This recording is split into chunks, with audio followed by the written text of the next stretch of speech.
ఈరోజు మీడియా మిత్రులకు తెలియజేస్తున్నాను. ఈ రోజు బషీరాబాద్ లో ఎంపీ రంజిత్ రెడ్డి అన్న గారి దగ్గర మాట్లాడలేకపోవడము, మన యొక్క బషీరాబాద్ లోకల్ నాయకులే ఈ రోజు మనకు స్థానికంగా మాట్లాడలేకపోవడము చాలా దురదృష్టకరంగా నేను భావిస్తా ఉన్నా. ఈ రోజు మనస్తాపానికి గురై చెప్తా ఉన్నా. ఇంతకు ఈ రోజు రైలు సమస్య కొరకై మాట్లాడడానికి ఒక అవకాశం ఇవ్వని ఎంపీ రంజిత్ రెడ్డి అన్న గారు కానీ అన్న మీడియా మిత్రులు అందరూ రావాలి, దయచేసి రావాలి. మీడియా మిత్రులు అందరూ కూడా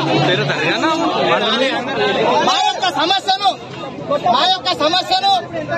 గత సంవత్సరంలో 25 రోజులు బషీరాబాద్ మండల ప్రజల కొరకు అన్ని పార్టీలు తీసుకొని నేను నిరసన తెలియజేస్తే ఈ రోజున ఈ యొక్క వేదికపై పిలిచి కూడా మాట్లాడడానికి పోవడం చాలా దురదృష్టకరం.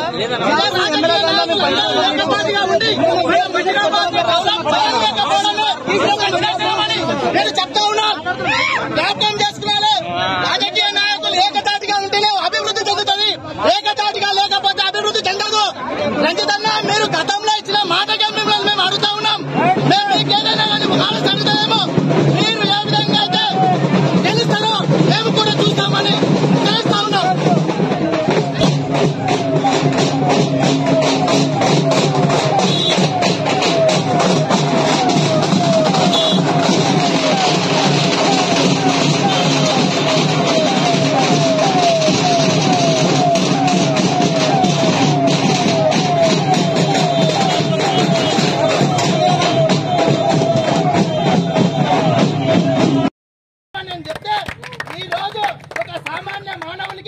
గొంతు నొక్కడానికి ప్రయత్నం చేసిన మన యొక్క కార్యకర్తలు, మన యొక్క ఉన్న నాయకులే ఈ యొక్క నిదర్శనము.